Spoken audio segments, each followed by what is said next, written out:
Custo de vida, emprego e desemprego, cesta básica, tarifas públicas, salário mínimo. Agora, na Brasil Atual, a análise do DIEESE. E nós vamos conversar agora com o economista da Rede Bancários do DIEESE, Fernando Amorim Teixeira. Bom dia, Fernando. Bom dia, Glauco. Bom dia a todas e todos. Fernando, teve início ontem a reunião de análise de mercado do Comitê de Política Monetária, o Copom, do Banco Central, que termina hoje. E a expectativa unânime no chamado mercado é de uma nova alta de 1,5 ponto percentual, conforme várias instituições que foram consultadas pelo Projeções Broadcast. Como é que você vê esse possível retorno da taxa Selic aos 2 dígitos após 4 anos e meio, Fernando? Pois é, Glauco. De fato, assim, o que se espera, né, como resultado da reunião do Copom de hoje é um aumento de 1,5, né, então saindo aí de 9,25, que é a atual taxa Selic, para 10,75, mas o que a gente espera, né, não necessariamente significa que seria o adequado ou o desejado. E aí eu gostaria de explorar um pouquinho esses dois termos utilizados, né. Por que a gente espera que o Banco Central, de alguma forma, sancione, né, chancele essa expectativa do mercado? Porque para o Banco Central brasileiro, já há alguns anos, né, e com mais ênfase nos últimos 3 anos, o principal canal de ancoragem de preços é a chamada expectativa do mercado, né? O que é a expectativa do mercado? Na verdade, o Banco Central consulta meia dúzia de bancos, duas dúzias de corretoras, enfim, ou os credores da dívida pública ou os gestores, né, dessa riqueza, das famílias mais ricas, e olhando esse canal, né, fala assim, bom, eu preciso chegar a esse nível de preços que o Boletim Focus ou essas consultas indicam.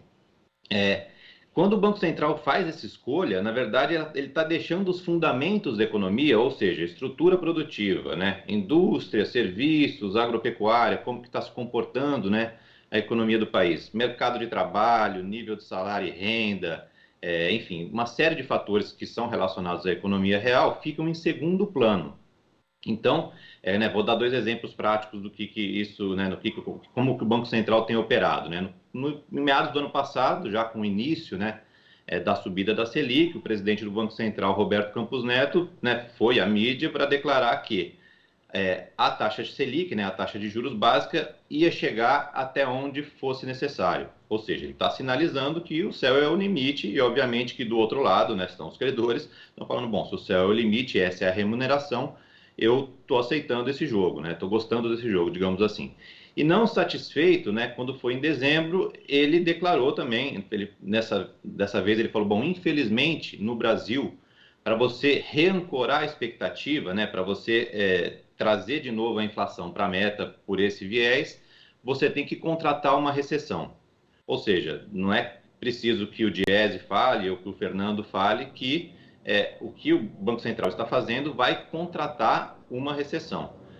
Só que contratar uma recessão, e aí eu já salto por que é indesejado esse aumento, contratar uma recessão significa, né, para a classe trabalhadora, mais emprego, mais dificuldade, crédito mais caro, sobreendividamento, e não só, né, para o micro, para o pequeno e para o médio empresário, ele está sinalizando que olha, independente do seu esforço, da eficiência da sua empresa, da sua produtividade, é possível que você venha a quebrar, a falir no próximo período. Por quê? Porque, infelizmente, a gente vai ter que esfriar a economia, provavelmente não vai ter demanda, a sua empresa vai ficar endividada, provavelmente você não vai sobreviver, mas esse é o custo, né? Segundo o Banco Central, utilizando termos técnicos, é o custo para que a ancoragem das expectativas se restabeleça e a inflação volte para a meta.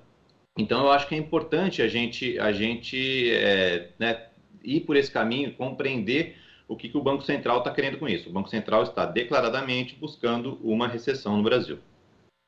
E apesar da desaceleração da taxa de inflação em 12 meses, né, ela passou de 10,42% para 10,2%, a prévia oficial divulgada na semana passada, Fernando, ela projeta uma alta de 0,58%, que também supera a expectativa do mercado, que era de 0,44%. Então, esse aumento da taxa de juros tem se mostrado ineficaz em relação àquilo que se pretendia, ou seja, o combate à inflação. E pior, se ainda der certo, como você falou, vai causar uma recessão e, em ambos os casos, com inflação alta e com recessão ou com economia num ritmo baixo, quem paga mais são as classes mais vulneráveis do ponto de vista socioeconômico. Não, sem dúvida, sem dúvida. E assim, não significa necessariamente que essa política não vai surtir efeito lá para frente, né? Não, que a inflação não vá sinalizar ou apontar para a meta no curto ou no médio prazo. Mas isso pode acontecer por uma série de fatores, né? Primeiro que essa é uma inflação, né, um choque de custos global, em certa medida, então isso tende a se estabilizar para os próximos meses, enfim, os bancos centrais do mundo todo, inclusive, estão com essa expectativa. Você tem, por exemplo, potencialmente um impacto no câmbio, né, quando você sobe muito a taxa de juros domesticamente, né, o diferencial de juros com relação aos outros países atrai capital, a taxa de câmbio se valoriza e isso pode significar né, uma queda dos produtos, né, do preço dos produtos importados, né, dentro das cadeias produtivas brasileiras e isso, em última instância, também fazer com que a inflação se refreie, né, deu uma amenizada aí. Mas aí eu acho que tem duas questões, né?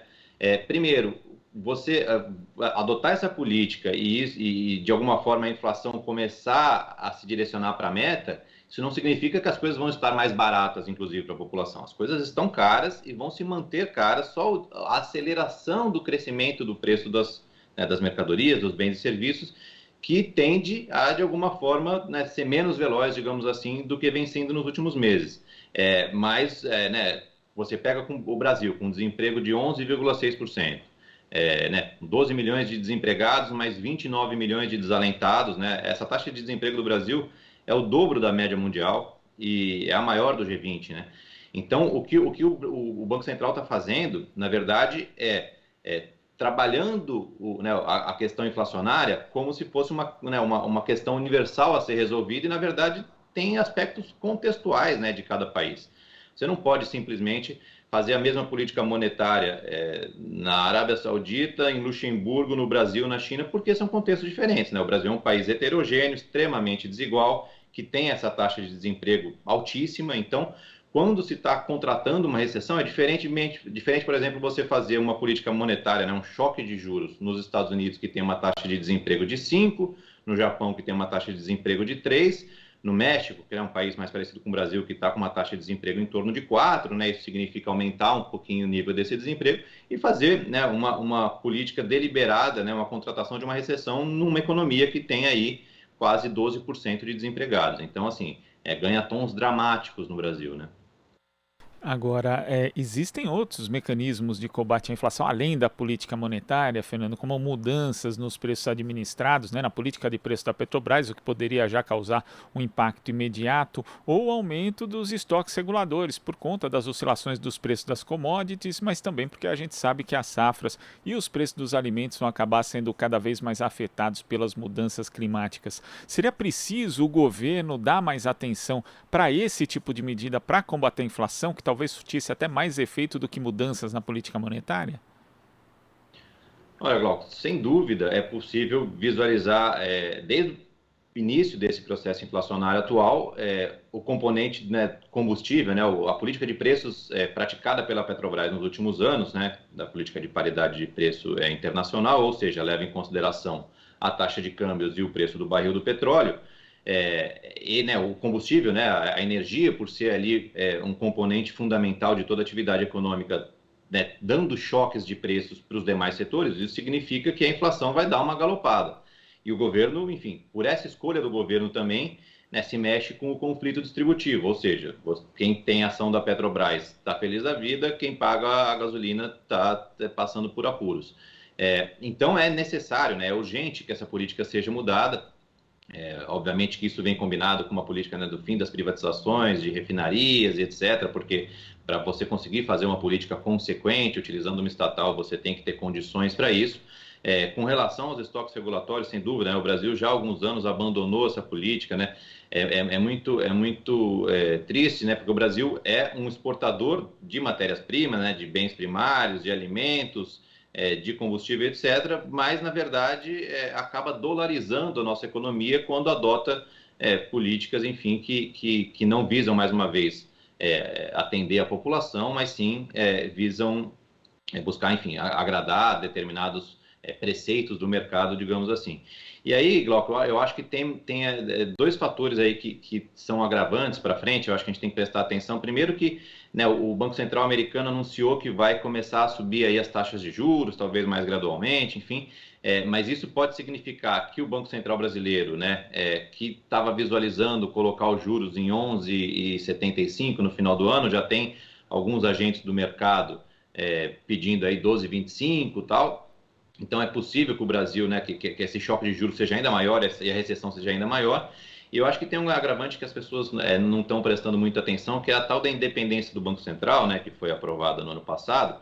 Significa que o próximo governo eleito vai ter que lidar, em boa medida, com esse Banco Central. Então, né, vai conseguir trocar 2 diretores aí no início do mandato, depois, no meio do mandato, vai trocar ali talvez o presidente, mas esse Banco Central, né, alinhado com essa política de ancoragem de expectativas que o próximo governo vai ter que lidar. Ou seja, eles conseguiram, de fato, né, tirar o poder democrático, pelo menos no ponto de vista da política monetária, de o próximo presidente estabelecer qual política monetária vai adotar. Fernando, eu queria agradecer a sua participação aqui no Jornal Brasil Atual e até a próxima. Obrigado, Glauco. Conversamos aqui com o economista da Rede Bancários do Diese, Fernando Amorim Teixeira. Você está ouvindo Jornal Brasil Atual. As notícias que os outros não dão.